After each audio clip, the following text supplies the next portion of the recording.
c'est qu'effectivement, ils deviennent rapidement émotionnels et à partir de là, ils se mettent à perdre, à moyenner à la baisse et là, ça devient une catastrophe. Trop à leur bonus. Voilà. Si vous voulez, leur bonus personnel. Parce que le problème, si vous voulez, quand vous opérez, en réalité, vous ne devez absolument pas penser ni à vos pertes ni à vos gains. Vous devez penser à faire bien les choses, c'est-à-dire à réagir en fonction du marché et à réagir en fonction des objectifs que vous vous êtes et que vous avez établis. Vous n'avez pas l'air complètement d'accord. C'est très dur. On a des approches différentes, c'est normal. C'est ça, le baby-foot, les échecs, vraiment il y a une opposition de style qui est évidente depuis le début. Sur le cas de la SocGen, d'ailleurs, on n'est pas tous d'accord. Bravo monsieur, bravo, je suis en train de parler, vous me coupez la parole. Allez, c'est un débat d'idées, non. C'est une salle de marché. C'est un peu une salle de marché. Allez-y. Sur le cas de la SocGen, on n'est pas tous d'accord. SocGen, c'est Société Générale. Société Générale. Donc, la position qui a été prise sur le marché, c'est inconcevable. C'est-à-dire que l'appel... En fait, il travaillait sur des... Moi, au début, je croyais qu'il était sur des marchés de gré à gré, c'est-à-dire que sur des marchés qui n'étaient pas réglementés. Et donc là, il peut dissimuler beaucoup de choses. Bon. Mais là, manifestement, il travaillait sur le marché allemand, sur l'Eurex, et il avait des positions qui étaient surveillées par des organismes qui ne font que ça. Et alors, comment c'est possible? Surtout que quand tu vois comment on te fait chier pour un découvert. Ouais, exactement. Alors, en fait... Les banques entre elles, c'est la même chose. Il y a 5 milliards. Pour tenir la position... C'est visible ou quoi?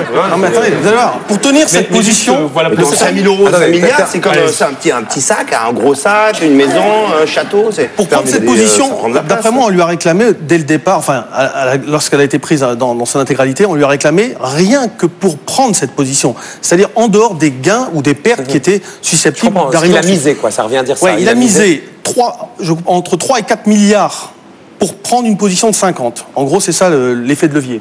Bien joué. Alors, 3-4 Il aurait dû milliards... demander conseil à Patrick Bruel pour une mise comme ça, si tu veux, pour être sûr de... Mais donc, 3-4 milliards, il faut qu'il n'y ait aucun contrôle. Enfin, par exemple, le Figaro de ce matin dit qu'il aurait tenté de dissimuler donc, des prises de position aventureuses, emprunter des mots de passe informatiques de certains de ses collègues, ou encore créer des faux documents comme des faux mails pour confirmer des opérations fictives. Donc ça s'est fait de façon détournée, manifestement. Non, c'est pas possible. Non, c'est possible qu'il crée des positions fictives sur le marché de gré à gré pour créer ce qu'on appelle un delta neutre. Enfin, mais là, à cette heure-là, vous allez perdre tout le monde. Là. Oui, mais pour neutraliser la perte potentielle.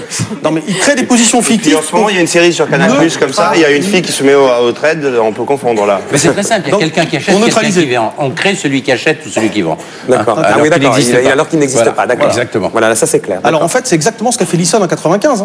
Ou c'est 95? Oui. 93, je crois exactement. 93. Oui. Non. Donc c'est exactement ce qu'il a fait. C'est la même chose. D'accord, il a créé une fausse demande ou une fausse offre. Quoi, mais là où la Société Générale ne peut pas fermer les yeux, c'est sur l'appel de marge qui est, lui, réclamé par le marché Eurex. Et là, le montant, il est énorme. Donc vous voulez dire qu'il y a une complicité à la Société Générale, ou en tout cas il a été couvert par nous ne comprenons pas. Moi je sais pas. Nous ne comprenons pas. Moi je pense que pour la Société Générale, c'est-à-dire qu'on ait un cas Jérôme Kerviel, c'est catastrophique. C'est-à-dire qu'il y a sa réputation, c'est-à-dire qu'on se dit n'importe qui peut faire ça et c'est catastrophique. Donc je pense qu'elle n'a pas du tout intérêt à dire on a un Jérôme Kerviel ou on a des Jérôme Kerviel potentiels. Donc non, je pense qu'il y a eu probablement des montages, d'ailleurs il l'a dit. Des montages illégaux donc. Voilà, illégaux, il l'a avoué. On ne va pas être plus royaliste que le roi. Peut-être avoir une petite pensée pour tous les braqueurs de banques traditionnels qui sont en train de perdre leur boulot à cause de gens comme ça. C'est quand même scandaleux. Par contre, voilà, et ce qui est...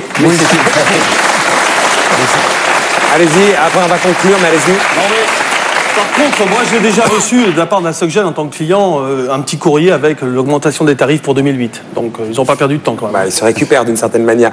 Est-ce que ce qu'on a décrit ici et là, et notamment dans le film Trader, ce qui est passé hier soir sur M6, des traders, ce que vous avez été ou ce que vous êtes, qui sont tellement pressurisés, qui sont à la coke, qui sont aux amphétamines, ça c'est la réalité. Il y a eu, si vous voulez, Londres effectivement à un moment, la consommation de cocaïne était essentiellement celle des salles de marché. Ah oui, quand même. Exactement. Parce qu'on était dans une sorte de toute-puissance et qu'on était dans une espèce parce que la pression est telle que... N'oubliez pas, dans le trading, vous avez une sanction immédiate. Contrairement à tout autre métier, vous êtes immédiatement sanctionné. Ne serait-ce qu'à regarder votre compte, vous êtes sanctionné immédiatement. Alors, et par contre, on parlait de ça, est-ce qu'il y a des traders qui fument du shit, par exemple, ou quoi? Je pense pas, non. Celui de la Société Générale, il prenait des champignons. C'est pour ça qu'il a fait n'importe quoi, tu vois.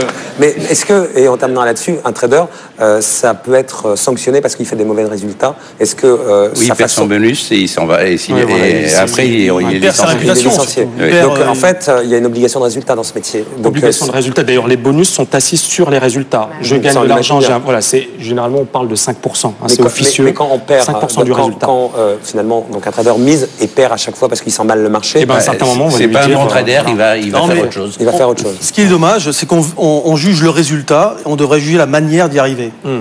Et là, quand on aura vraiment regardé comment on y arrive... Ouais, Elisa, vous dites. C'est souvent comme ça, on juge souvent le résultat, non?